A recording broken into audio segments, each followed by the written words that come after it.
Louvado seja nosso Senhor Jesus Cristo, para sempre seja louvado. Palavra do presidente-geral, confrade Renato Lima. Hoje quero falar para vocês sobre as novidades relacionadas ao processo de canonização de Osana. Contar rapidamente para vocês o que tem acontecido, né? No ano de 2014, supostamente teria acontecido um milagre na região ali de Mariana, da Arquidiocese de Mariana.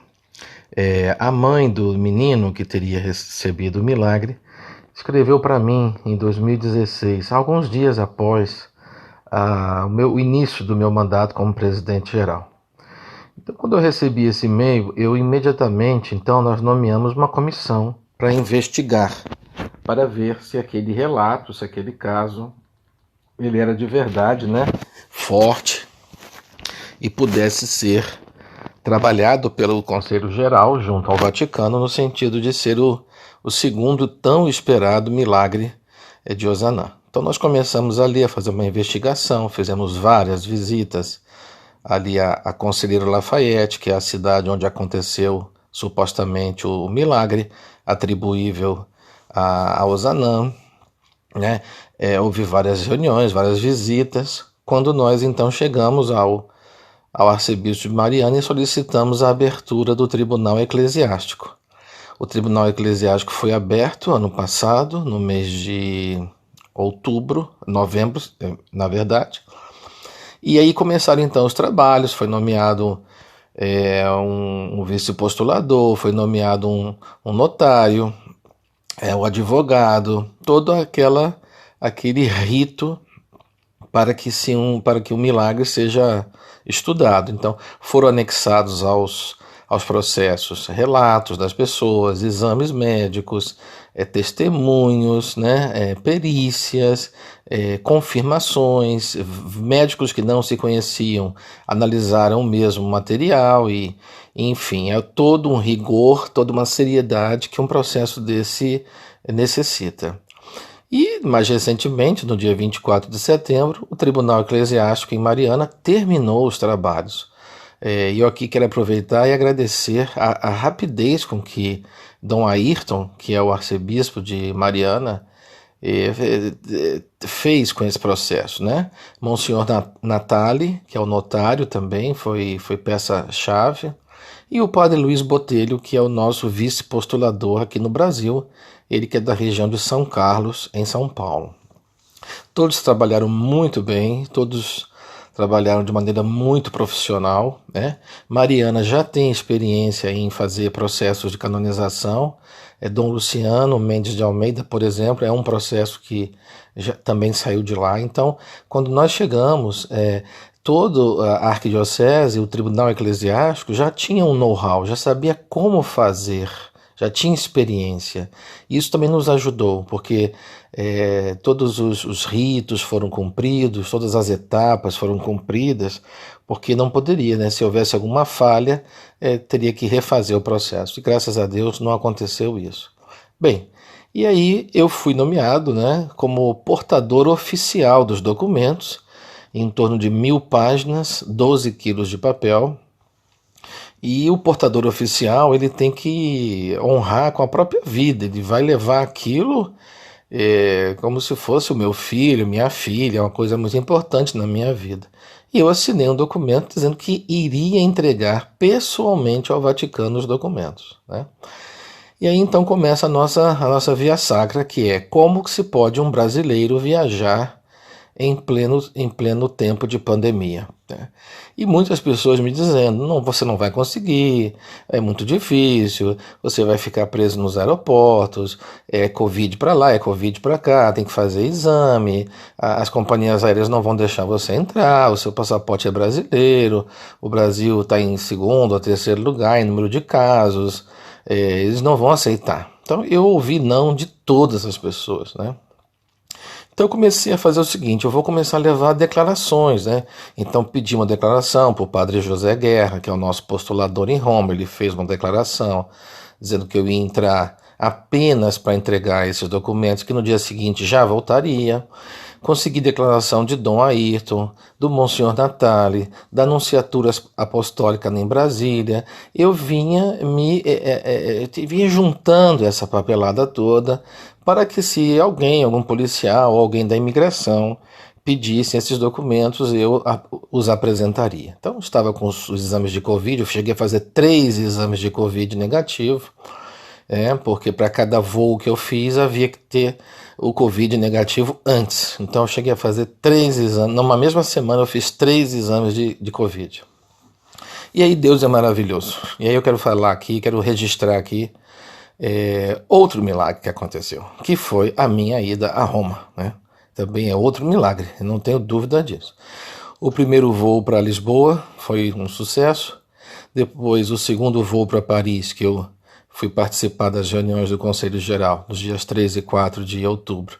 Também entrei tranquilamente, foi um sucesso. Depois, a viagem para Roma, que era que eu estava mais nervoso, né? mais ansiedade. É um voo de 2 horas e eu acho que eu rezei ali em 2 horas dentro daquele avião. O que eu não rezaria durante um ano, né? Eu rezei muito naquele voo, equivalente a um ano de oração, né? De tanta ansiedade que eu estava.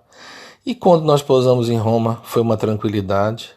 Nenhuma autoridade me pediu nenhum documento. Então eu entrei tranquilamente em Roma, peguei o táxi, fui para o hotel e no dia seguinte cumprimos com a palavra, né? É claro que isso só aconteceu porque Antônio Frederico Ozanam intercedeu junto a Deus, me protegendo, abrindo as portas, afastando de mim qualquer pessoa ou qualquer situação que pudesse reter, me deter, né? E assim fizemos a entrega, eu e o padre José Guerra. O padre José Guerra é padre vicentino, é padre da Congregação da Missão. Nós o escolhemos em 2016. Ele é pé quente, ele já foi o mesmo padre lá da beatificação, né?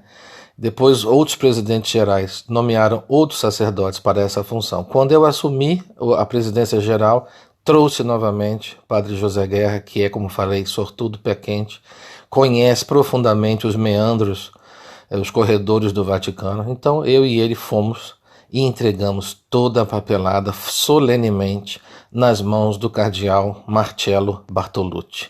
Então, toda a papelada, né, já está na Congregação para a Causa dos Santos. No dia seguinte, já houve a primeira reunião com a presença do Padre Guerra. Eu já não estava mais em Roma, já tinha voltado para Paris, né?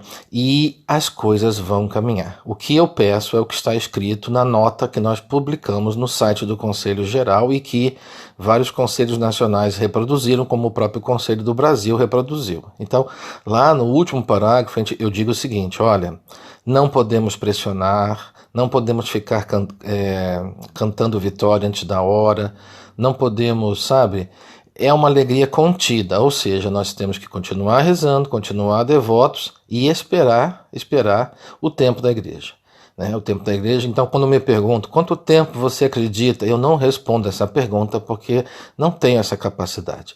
A única coisa que eu posso dizer é que está muito próximo, né? Muito próximo mesmo, né? E para nós é uma honra, porque o processo já dura 95 anos, né? Só para a canonização ele demorou 70 anos, só para a beatificação ele levou 70 anos. E de 97 para cá, que foi a beatificação, não houve nenhum fato novo que fizesse o processo andar, a não ser este caso de agora, de Mariana. Então eu me sinto muito feliz de ter podido levar, né, nas minhas mãos o processo e deste milagre ter acontecido na nossa gestão, né, dentro do nosso mandato. Eu ficaria muito feliz se acontecesse dentro do nosso mandato, mas isso é um desejo humano secundário. O que nós queremos é a canonização, não importa se é no ano que vai acontecer, importa que ela aconteça. E a minha mensagem final a todos vocês é que saibam que desde o momento que assumimos o Conselho Geral, não paramos um minuto no assunto da canonização. Sempre estimulamos. Há outros casos também. A nossa comissão de canonização tem mais 5 ou 6 casos também fortes de outros lugares, que eu também conheço as histórias. São também histórias, curas extraordinárias, presumivelmente milagres também atribuídos ao Ozanam. Mas este de Mariana é muito forte. Este é assim, a gente acredita que é um consenso dos médicos. Também não podemos dar detalhes do milagre, também isso é um pedido que a igreja faz para preservar a imagem das pessoas, tá certo? Então eu espero que vocês entendam que certas coisas a gente não pode falar, especialmente detalhes do milagre e o tempo que a igreja vai levar para resolver. Não podemos especular, seria até deselegante da nossa parte. Bem, perdão pelo áudio longo, mas era importante contar um pouquinho para vocês a história desse segundo milagre. Continuem rezando cada vez mais, né? Coloquem Osana em suas vidas. Que ele não seja apenas uma oração que a gente faz uma vez por semana na conferência. Ande de braços dados com Osana em suas vidas, né? Na sua família, no seu emprego, na igreja, com os seus pais, com seus filhos, com sua esposa, com seu esposo, no dia a dia, né? Coloca o Zanã como se fosse o seu anjo da guarda, cola nele, e aí sim nós vamos conseguir da igreja esse reconhecimento tão importante e tão significativo para a nossa sociedade de São Vicente de Paulo e, claro, para toda a família vicentina que também está vibrando com essas notícias. Até a próxima semana e louvado seja nosso Senhor Jesus Cristo.